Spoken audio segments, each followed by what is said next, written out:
प्यारे मित्रों एवं प्यारे बच्चों, आज हम लोग पढ़ेंगे युद्ध के प्रकार।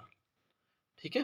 कौटिल्य ने युद्ध के 3 प्रकारों का वर्णन किया है, क्योंकि अभी हम लोगों का चैप्टर वही चल रहा है, कौटिल्य का युद्ध दर्पण। क्योंकि अगर देखा जाए तो ये हम लोगों के लगभग जिस भी पेपर में है, ये सबसे लंबा चैप्टर है।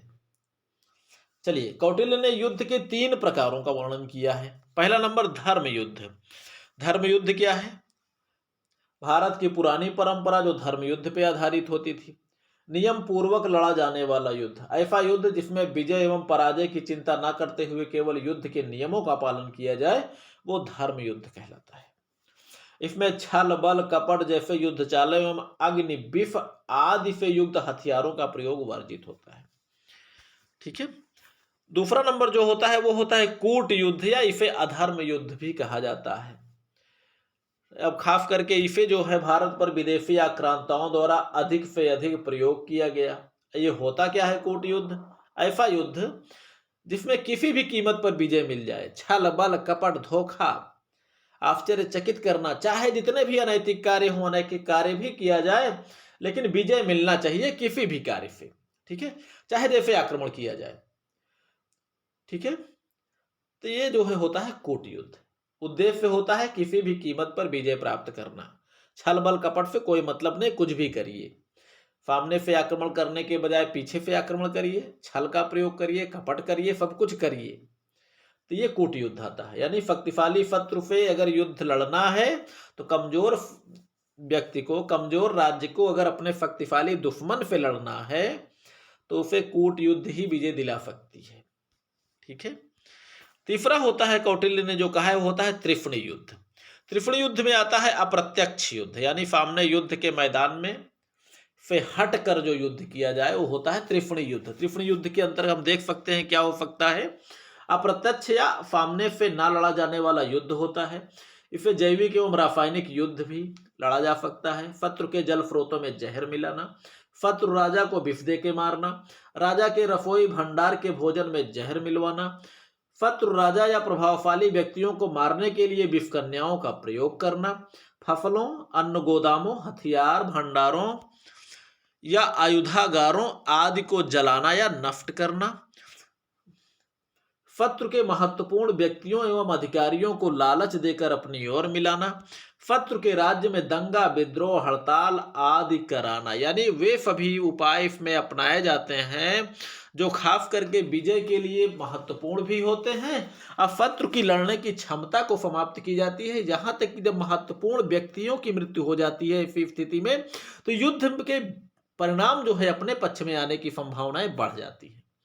तो ये होता है मित्रों त्रिफणी युद्ध।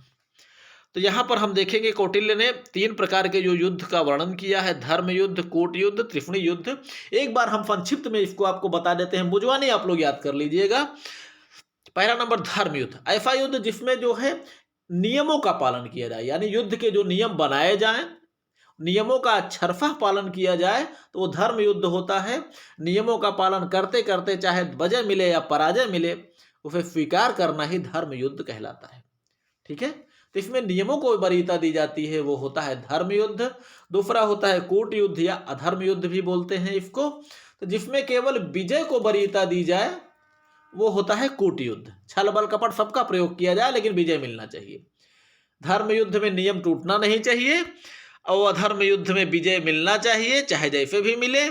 त्रिफणी युद्ध में वही है कि बिना युद्ध लड़े या प्रत्यक्ष युद्ध से ही या तो शत्रु को लड़ने की क्षमता को समाप्त कर दिया जाए या उसको बहुत सारा ऐसा चोट दे दिया जाए कि वो मनोबल भी गिर जाए, महत्वपूर्ण व्यक्तियों की मृत्यु भी हो जाए, ताकि उसके लड़ने की क्षमता खुद ही समाप्त हो जाए। ठीक है। तो इसमें ये एक प्रक्रियाएं अपनाई जाती हैं त्रिफणी युद्ध में, जो हम लोग एक बार अभी पढ़ चुके हैं। ठीक है। अगला है आयुधागार। मित्रों, आयुधागार किसको कहते हैं? आयुधागार वो होता है जहां पर हथियारों का भंडार रखा होता है। बहुत महत्वपूर्ण स्थान होता है मित्रों, बहुत महत्वपूर्ण स्थान होता है, क्योंकि युद्ध के समय में शत्रु का एक लक्ष्य आयुधागार भी होता है। क्योंकि आयुधागार का मतलब होता है वहां पर संपूर्ण सैनिकों के हथियार रखे हैं। अगर उसी को आग लगा के अगर जला दिया जाए तो लड़ने की क्षमता ही समाप्त हो जाएगी। शत्रु किन हथियारों को लेकर लड़ेगा जब युद्ध यंत्र उसी में रखे हैं, सबके हथियार उसी में रखे हैं, तो फिर लड़ेगा क्या लेके, जब सबको जला के खाक ही कर दिया गया। इसलिए आयुधागार भी युद्ध के समय एक महत्वपूर्ण लक्ष्य होता है, इसलिए इसकी भी सुरक्षा बहुत ढंग से की जाती है और जानी भी चाहिए। ठीक है। अब आयुधागार है क्या चीज? इसमें हथियारों, युद्ध यंत्रों एवं अन्य यौद्धिक उपकरणों को सुरक्षित रखने की व्यवस्था होती है, जिसका युद्ध काल एवं शांति काल दोनों में विशेष महत्व होता है, क्योंकि शत्रु के आक्रमण का एक लक्ष्य आयुधागार भी होता है। इसके अध्यक्ष को आयुधागार अध्यक्ष कहा जाता था। इसकी निम्न व्यवस्थाएं एवं विशेषताएं होती हैं। अब देख सकते हैं क्या विशेषताएं होती हैं भैया इनकी। नए हथियारों के निर्माण एवं पुराने हथियारों के रखने की व्यवस्था होती थी इसमें। पुराने युद्ध यंत्रों के रख रखाव एवं नए युद्ध यंत्रों के निर्माण की व्यवस्था होती थी। टूटे फूटे युद्ध यंत्रों, हथियारों एवं यौद्धिक उपकरणों के मरम्मत की व्यवस्था होती थी। मित्रों, यहाँ पर बढ़ई और लोहार भी लगे होते थे। उस समय टेक्नोलॉजी तो नहीं थी, इसलिए आयुधागार के साथ में ही वर्कशॉप भी होता था। वर्कशॉप वही है मित्रों, बनाने वाली चीज बना बना के रखना। ठीक है। वर्कशॉप भी लगा होता था, जहां पर हथियारों को बनाने से लेकर रखने तक की व्यवस्था होती थी। इस स्थान की सुरक्षा का विशेष प्रबंध होता था, क्योंकि युद्ध नीति के अंतर्गत एक प्रयास यह भी रहता है कि अपने आयुधागार को सुरक्षित रखा जाए एवं शत्रु के आयुधागार को किसी भी प्रकार से नष्ट कर दिया जाए, जिससे उसके लड़ने की क्षमता ही, शत्रु के लड़ने की क्षमता ही समाप्त हो जाए। ठीक है। ये होता था आयुधागार। आगे हम पढ़ेंगे मित्रों दूत एवं गुप्तचर। ठीक है। दूत क्या होते थे, अब इसके बारे में हम लोग अध्ययन करेंगे। सूचनाओं के आदान प्रदान करने, मित्रों ऐसा करते हैं हम, दूत एवं गुप्तचर को हम लोग अगले अध्याय में हम लोग पढ़ते हैं। ठीक है। इसको थोड़ा छोटा ही रहने देते हैं। ठीक है। चलिए, पढ़िए लिखिए, मस्त रहिए, खुश रहिए।